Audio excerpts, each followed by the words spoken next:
Welcome to Manepata. If you like our videos, please subscribe our channel. ಈ ವಿಡಿಯೋದಲ್ಲಿ 7ನೇ ತರಗತಿಯ ಗಣಿತ ವಿಷಯದ ಅಭ್ಯಾಸ 4.2ರ ಲೆಕ್ಕಗಳನ್ನು ಮಾಡುವ. ಮುಂದಿನವುಗಳಲ್ಲಿ ಚರಾಕ್ಷರಗಳನ್ನು ಪ್ರತ್ಯೇಕಗೊಳಿಸಲು ಬಳಸುವ ಪ್ರಥಮ ಹಂತವನ್ನು ತಿಳಿಸಿ ನಂತರ ಸಮೀಕರಣವನ್ನು ಬಿಡಿಸಿ. ಚರಾಕ್ಷರಗಳನ್ನು ಪ್ರತ್ಯೇಕಗೊಳಿಸುವಂಥ ಹಂತಗಳು ಮಕ್ಕಳೇ ಏನಂದರೆ ಎರಡೂ ಕಡೆಯಲ್ಲಿಯೂ ಸಮದೂಗಿಸಿಕೊಳ್ಳೋದು. ಈ ವಿಧಾನವನ್ನು ಈಗಾಗಲೇ ತಿಳಿಸ್ಕೊಟ್ಟಿದ್ದೇನೆ ನೋಡಿ. ಮೊದಲನೇದು x-1 ಸಮ 0. x-1 ಸಮ 0 ಅಂತ ಕೊಟ್ಟಿದ್ದಾರೆ. ಹಾಗಾಗಿ ಇಲ್ಲಿ -1 ಅಂತ ಕೊಟ್ಟಿದ್ದಾರೆ. ನಾವೇನು ಮಾಡಬೇಕು, ಎರಡೂ ಕಡೆಯಲ್ಲಿಯೂ ಕೂಡ ನಾವು +1 ಅನ್ನು ಸೇರಿಸ್ಕೋಬೇಕಾಗತ್ತೆ ನೋಡಿ. x-1 +1 ಸಮ 0 +1. ಎರಡೂ ಕಡೆಯಲ್ಲೂ ನಾವು ಏನು ಮಾಡಬೇಕು, ಸಮದೂಗಿಸ್ಕೊಳ್ಬೇಕಾಗತ್ತೆ ನೋಡಿ. ಇಲ್ಲಿ +1 ಮತ್ತು -1 ಅನ್ನು ಕಳೆದಾಗ 0 ಉತ್ತರ ಸಿಗುತ್ತೆ. ಹಾಗಾದರೆ x ನ ಬೆಲೆ 0 × 1 ಸಮ 1. ಹಾಗಾದರೆ x ನ ಬೆಲೆ ಎಷ್ಟು ಸಿಕ್ತು ಮಕ್ಕಳೇ? 1 ಸಿಕ್ತು. ಮತ್ತೊಂದು ವಿಧಾನ ನೋಡಿ, x-1 ಸಮ 0. ಇಲ್ಲಿ -1 ಅನ್ನು ಸಮಚಿಹ್ನೆಯಿಂದ ಬಲಬದಿಗೆ ತಗೊಂಡು ಹೋಗಬೇಕಾದ್ರೆ +1 ಆಗುತ್ತೆ. ಹಾಗಾದರೆ x ನ ಬೆಲೆ 0 × 1 ಸಮ 1. ಇವನ್ ನೋಡಿ, x+1 ಸಮ 0. ಇಲ್ಲಿ +1 ಇದೆ. ಹಾಗಾಗಿ ಎರಡೂ ಕಡೆಯಲ್ಲೂ -1 ಅನ್ನು ಸೇರಿಸ್ಕೋಬೇಕಾಗತ್ತೆ. ಇಲ್ಲಿ +1 -1 ಹೊಡೆದೋಗುತ್ತೆ, ಅಂದರೆ ಉತ್ತರ 0 ಸಿಗುತ್ತೆ ಮಕ್ಕಳೇ. ಹಾಗಾಗಿ x ನ ಬೆಲೆ 0 - 1 ಉತ್ತರ ಸಿಕ್ತು. ಹಾಗಾದರೆ x ನ ಬೆಲೆ -1. C1 x-1 ಸಮ 5. ಇಲ್ಲಿ ಎರಡೂ ಕಡೆಯಲ್ಲೂ +1 ಅನ್ನು ಸೇರಿಸ್ಕೋಬೇಕಾಗತ್ತೆ ನೋಡಿ. x ನ ಬೆಲೆ ಇಲ್ಲಿ +1 -1 ಉತ್ತರ 0 ಸಿಗುತ್ತೆ, ಹೊಡೆದೋಯ್ತು. x ನ ಬೆಲೆ ಎಷ್ಟು ಸಿಕ್ತು? 5 × 1 6 ಸಿಕ್ತು. ಹಾಗಾಗಿ x ನ ಬೆಲೆ 6.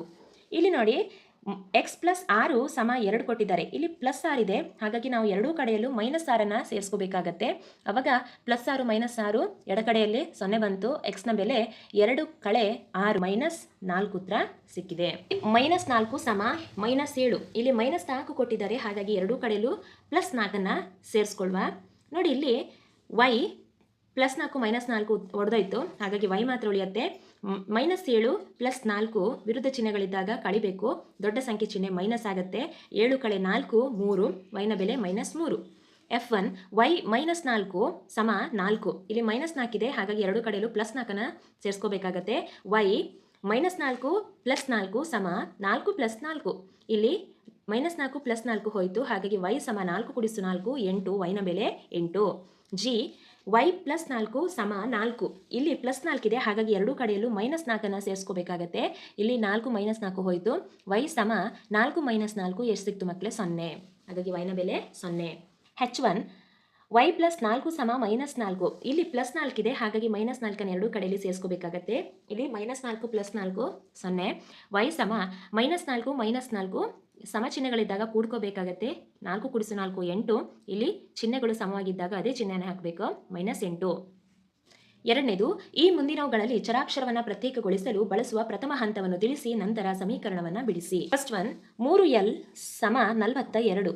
ಮಕ್ಕಳೇ, ಇಲ್ಲಿ 3 × l ಇದೆ. ಹಾಗಾಗಿ ನಾವು ಎರಡೂ ಕಡೆಯಲ್ಲೂ 3 ಭಾಗಿಸ್ಕೊಳ್ಬೇಕಾಗತ್ತೆ. 3l / 3 ಸಮ 42 / 3. ಇಲ್ಲಿ 3 × 1 3 3 3 l ಮಾತ್ರ ಉಳಿತು. ಇಲ್ಲಿ 3 × 3 3 14 42. ಹಾಗಾದರೆ l ನ ಬೆಲೆ ಸಿಕ್ತು 14. ನೆಕ್ಸ್ಟ್ ನೋಡಿ, ಎರಡನೇ ಬಿ ಸಮ 6. ಇಲ್ಲಿ ಭಾಗಿಸು 2 ಇದೆ. ಎರಡೂ ಕಡೆಯಲ್ಲೂ -2 ಅನ್ನು ಮಾಡ್ಕೋಬೇಕಾಗತ್ತೆ. ಅವಾಗ ಎರಡನೇ ಬಿ × 2. ಇಲ್ಲಿ 2 × 2 2 × 2 ಬಿ ಮಾತ್ರ ಉಳಿತು. ಇಲ್ಲಿ 2 × 12. ಹಾಗಾಗಿ ಬಿ ಬೆಲೆ 12. ನೆಕ್ಸ್ಟು ಏಳನೇ ಪಿ ಸಮ 4. ಭಾಗಿಸು 7 ಇದೆ. ಹಾಗಾಗಿ ಎರಡೂ ಕಡೆಯಲ್ಲೂ -7 ಅನ್ನು ಬರ್ಕೋಬೇಕಾಗತ್ತೆ ನೋಡಿ. ಏಳನೇ ಪಿ × 7 ಸಮ 4 × 7. 7 × 7 7 × 7 ಎಷ್ಟು ಉಳಿಯುತ್ತೆ? ಇಲ್ಲಿ ಪಿ ಉಳಿಯುತ್ತೆ. 4 × 7 28. D1 ನೋಡಿ, 4x ಸಮ 25. ಇಲ್ಲೂ ಕೂಡ ಹಾಗೆ 4 × x ಇದೆ. ಹಾಗಾಗಿ 4 ಅನ್ನು ಎರಡೂ ಕಡೆಯಲ್ಲೂ ಭಾಗಿಸ್ಕೊಳ್ಬೇಕಾಗತ್ತೆ. 4x / 4 ಸಮ 25 / 4. 4 × 4 4 × 4 x ಉಳಿಯುತ್ತೆ ಇಲ್ಲಿ. ನೆಕ್ಸ್ಟು ಇಲ್ಲಿ ನೋಡಿ, 4ನೇ 25 ಇದೆ. ಇಲ್ಲಿ 4 ರಿಂದ 25 ಭಾಗಿಸ್ಕೊಳ್ಳಿಕ್ಕೆ ಆಗೋದಿಲ್ಲ. ಉತ್ತರ ಎಷ್ಟು? ಹಾಗಾದರೆ 4ನೇ 25. ಈ ನೋಡಿ, 8y ಸಮ 36. y ಇದೆ. ಹಾಗಾಗಿ 8 ಅನ್ನು ಎರಡೂ ಕಡೆಯಲ್ಲೂ ಭಾಗಿಸ್ಕೊಳ್ಬೇಕು. 8y / 8 ಸಮ 36 / 8. 8 × 8 8 × 8 y ಮಾತ್ರ ಉಳಿಯುತ್ತೆ. ಇಲ್ಲಿ 8 ಮತ್ತು 36, 8ರಿಂದ 36 ಭಾಗಿಸಿ ಹೋಗುವುದಿಲ್ಲ. ಹಾಗಾಗಿ y ಸಮ 8ನೇ 36. ಮೂರನೇ z ಸಮ 4ನೇ 5 ಇದೆ. ಭಾಗಿಸು 3 ಇದೆ. ಹಾಗಾಗಿ -3 ಅನ್ನು ಎರಡೂ ಕಡೆಯಲ್ಲೂ ಗುಣಿಸ್ಕೋಬೇಕು. ಇಲ್ಲಿ 3ನೇ z × 3 4ನೇ 5 × 3 3 1 3 3 1 3 z ಉಳಿತು. ಇಲ್ಲಿ 4 ನೋಡಿ. 5ನೇ a ಸಮ 15ನೇ 7. ಇಲ್ಲಿ ಎ ಭಾಗಿಸು 5 ಇದೆ, ಹಾಗಾಗಿ 5ಅನ್ನು ಗುಣಿಸ್ಕೋಬೇಕು. ಇಲ್ಲಿ ನೋಡಿ 5 ಹೊಡೆದೋಗುತ್ತೆ, ಹಾಗಾಗಿ ಎ ಉಳಿತು. 15ನೇ 7 ಗುಣಿಸು 5 ಇದೆ. 5 1 5, 5 3 15, ಎಷ್ಟು ಉಳಿಯುತ್ತೆ? 3ನೇ 7 ಉಳಿಯುತ್ತೆ. ಹಾಗಾದ್ರೆ ಏನ ಬೆಲೆ? 3ನೇ 7. 20t ಸಮ -10. ಇಲ್ಲಿ 20 ಗುಣಿಸು ಟಿ ಇದೆ, ಹಾಗಾಗಿ 20 ಭಾಗಿಸ್ಕೊಳ್ಬೇಕಾಗತ್ತೆ. 20t ಭಾಗಿಸು 20 ಸಮ -10 ಭಾಗಿಸು 20. ನೋಡಿ ಇಲ್ಲಿ 20 ಹೊಡೆದೋಯ್ತು, ಟಿ ಉಳಿಯುತ್ತೆ. ಇಲ್ಲಿ 10 1 10, 10 2 20, ಎಷ್ಟು ಉಳಿತು? ಉತ್ತರ 2ನೇ -1. ನೋಡಿ, ಚರಾಕ್ಷರಗಳನ್ನು ಪ್ರತ್ಯೇಕಗೊಳಿಸುವ ಹಂತಗಳನ್ನು ತಿಳಿಸಿ ನಂತರ ಸಮೀಕರಣವನ್ನು ಬಿಡಿಸಿ. A1 3n-2 ಸಮ 46. n-2 ಸಮ 46 ಇದೆ. ಎರಡೂ ಕಡೆಯಲ್ಲೂ ಇಲ್ಲಿ -2 ಇದ್ದಾಗ +2 ಸೇರಿಸ್ಕೋಬೇಕಾಗತ್ತೆ. n-2 + 2 ಸಮ 46 + 2. ಇಲ್ಲಿ 46 + 2 ಮಾಡಿದಾಗ 48 ಸಿಕ್ತು. ಇಲ್ಲಿ -2 + 2 ಹೊಡೆದೋಯ್ತು, ಯಾಕೆಂದ್ರೆ -2 + 2 0 ಉತ್ತರ ಸಿಗುತ್ತೆ. ಹಾಗಾಗಿ ಅದನ್ನು ಬರೆಯುವ ಅವಶ್ಯಕತೆ ಇಲ್ಲ. 3n ಸಮ 48 ಸಿಕ್ತು. ಎರಡನೇ ಹಂತ ನೋಡಿ, ಇಲ್ಲಿ 3 ಗುಣಿಸು n ಇದೆ. ಚರಾಕ್ಷರವನ್ನು ಬೇರ್ಪಡಿಸ್ಕೊಳ್ಬೇಕಲ್ವಾ? ಹಾಗಾಗಿ ಏನು ಮಾಡಬೇಕು? 3ರಿಂದ ಭಾಗಿಸ್ಕೊಳ್ಬೇಕಾಗತ್ತೆ. 3 ಗುಣಿಸು n ಇದೆ, ಹಾಗಾಗಿ 3ರಿಂದ ಭಾಗಿಸ್ಕೊಳ್ಬೇಕು. 3n ಭಾಗಿಸು 3 ಸಮ 48 ಭಾಗಿಸು 3. 3 1 3, 3 1 3. ಇಲ್ಲಿ n ಮಾತ್ರ ಉಳಿಯುತ್ತೆ. ಇಲ್ಲಿ 3 1 3, 3 16 48. n ನ ಬೆಲೆ ಸಿಕ್ತು ಮಕ್ಕಳೇ? 16. ಬಿ ನೋಡಿ, ಇಲ್ಲಿ ಸ್ಥಳಾಂತರಿಸುವ ವಿಧಾನದಿಂದ ನಾವು ಮಾಡುವ 5m + 7 ಸಮ 17. ಇಲ್ಲಿ 5m ಹಾಗೆ ಬರೆಯುವ. ಇಲ್ಲಿ +7 ಇದ್ದದ್ದು ಸಮಚಿಹ್ನೆಯಿಂದ ಬಲಬದಿ ಹೋಗುವಾಗ -7 ಆಯಿತು.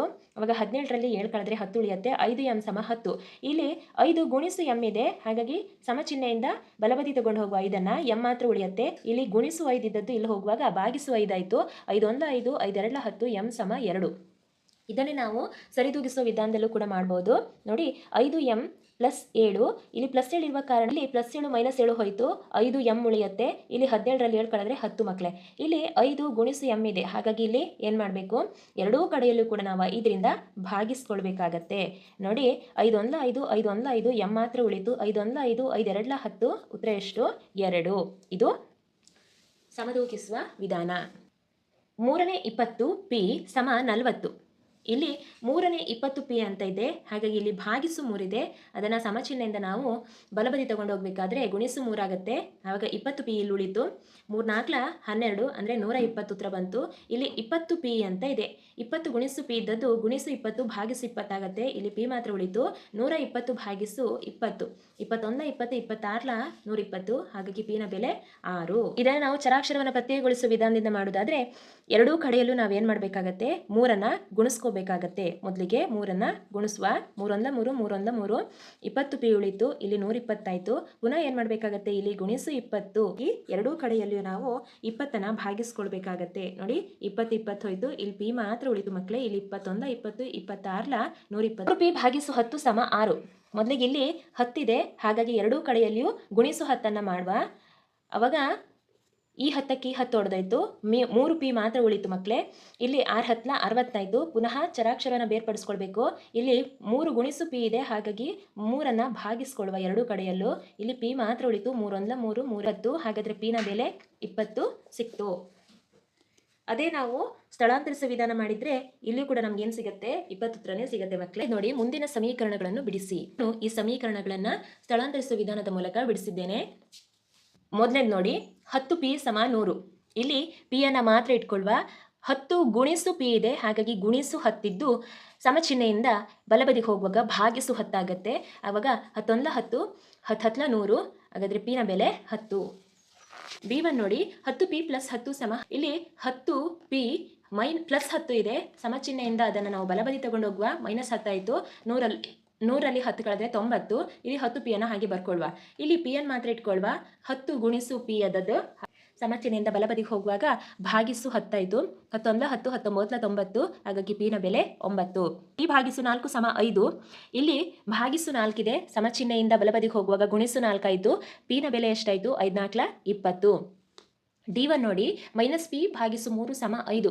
ಇಲ್ಲಿ ಕೂಡ ನೋಡಿ, ಎಡಬದಿಯಲ್ಲಿ ಭಾಗಿಸು 3 ಇದೆ, ಅದು ಸಮಚಿಹ್ನೆಯಿಂದ ಬಲಬದಿಗೆ ಹೋಗುವಾಗ ಗುಣಿಸು 3 ಆಗುತ್ತೆ. -p ಸಮ 15 ಉತ್ತರ ಬಂತು. ಚಿಹ್ನೆಯನ್ನು ಬದಲಿಸುವಾಗ ಇವುಗಳ ಸ್ಥಳಾಂತರವನ್ನು ಮಾಡುವ.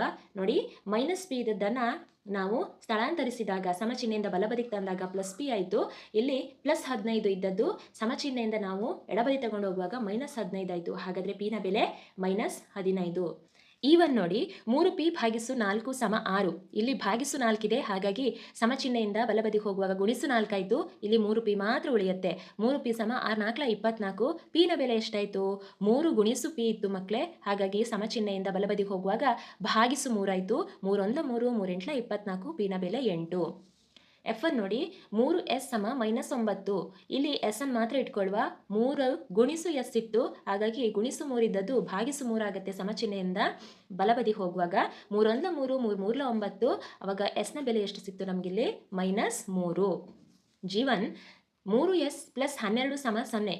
ಇಲ್ಲಿ 3s ಅನ್ನು ಮಾತ್ರ ಹಾಗೆ ಇಟ್ಕೊಳ್ಳುವ. +12 ಸಮಚಿಹ್ನೆಯಿಂದ ಬಲಬದಿ ಹೋಗುವಾಗ -12 ಆಯಿತು. -12 + 0 -12 ಉತ್ತರ ಬರುತ್ತೆ. ಅವಾಗ s ಮಾತ್ರ ಇಟ್ಕೊಳ್ಳುವ. 3 ಗುಣಿಸು s ಇತ್ತು, ಗುಣಿಸು 3 ಇದ್ದದ್ದು ಸಮಚಿಹ್ನೆಯಿಂದ ಬಲಬದಿ ಹೋಗುವಾಗ ಭಾಗಿಸು 3 ಆಯಿತು. 3 1 3 3 4 12. s ನ ಬೆಲೆ -4. 3s ಸಮ 0. ಇಲ್ಲಿ s ಅನ್ನು ಮಾತ್ರ ಎಡಬದಿಗೆ ಇಟ್ಕೊಳ್ಳುವ. ಗುಣಿಸು 3 ಇದ್ದದ್ದು ಬಲಬದಿ ಹೋಗುವಾಗ ಭಾಗಿಸು 3 ಆಯಿತು. 0 ಭಾಗಿಸು 3 0. ಹಾಗಾದರೆ s ನ ಬೆಲೆ 0. ಐ ನೋಡಿ 2q ಸಮ 6. ಇಲ್ಲಿ q ಅನ್ನು ಮಾತ್ರ ಇಟ್ಕೊಳ್ಳುವ. 2ನ ಸಮಚಿಹ್ನೆಯಿಂದ ಬಲಬದಿ ತಗೊಂಡು ಹೋಗುವಾಗ ಗುಣಿಸು 2 ಇದ್ದದ್ದು ಭಾಗಿಸು 2 ಆಯಿತು. 2 1 2 2 3 6. q ನ ಬೆಲೆ 3. 2q - 6 ಸಮ 0 ಇದೆ. ಇಲ್ಲಿ -6 ಇತ್ತು, ಸಮಚಿಹ್ನೆಯಿಂದ ಬಲಬದಿ ಹೋಗುವಾಗ +6 ಆಯಿತು. ಇಲ್ಲಿ 2q ಸಮ 6. q ಸಮ ಭಾಗಿಸು 2 ಆಯಿತು. 2 1 2 2 3 6. q ನ ಬೆಲೆ 3. ಕೆ ನೋಡಿ 2q + 6 ಸಮ 0. 2q ಹಾಗೆ ಇಟ್ಕೊಳ್ಳುವ. 0 +6 ಇದ್ದದ್ದು ಸಮಚಿಹ್ನೆಯಿಂದ ಬಲಬದಿ ಹೋಗುವಾಗ -6 ಆಯಿತು. ಇವಾಗ ನೋಡಿ q ಅನ್ನು ಹಾಗೆ ಇಟ್ಕೊಳ್ಳುವ. ಇಲ್ಲಿ 2 ಇದ್ದದ್ದು 2 ಗುಣಿಸು ಇತ್ತು, ಇಲ್ಲಿ ಹೋಗುವಾಗ ಭಾಗಿಸು ಆಯಿತು ಮಕ್ಕಳೇ. 2 ಭಾಗಿಸು -6. 2 1 2 2 3 6. ಹಾಗಾದರೆ q ನ ಬೆಲೆ -3. 2q + 6 ಸಮ 12. 2q + 6 ಇದ್ದದ್ದು ಸಮಚಿಹ್ನೆಯಿಂದ ಬಲಬದಿ ಹೋಗುವಾಗ -6 ಆಯಿತು. 12ರಲ್ಲಿ 6 ಕಳೆದ್ರೆ 6. 2q ಸಮ 6 ಬಂತು. ಇವಾಗ ಗುಣಿಸು 2 ಇದ್ದದ್ದು ಸಮಚಿಹ್ನೆಯಿಂದ ಬಲಬದಿ ಹೋಗುವಾಗ ಭಾಗಿಸು 2 ಆಯಿತು. 2 1 2 2 3 6. q ನ ಬೆಲೆ 3. ಇದಿಷ್ಟು ಅಭ್ಯಾಸ 4.2ರ ಅಭ್ಯಾಸ ಲೆಕ್ಕಗಳು. ಇನ್ನುಳಿದ ಅಭ್ಯಾಸಗಳನ್ನು ಮುಂದಿನ ವಿಡಿಯೋದಲ್ಲಿ ತಿಳಿದುಕೊಳ್ಳುವ. Thank you.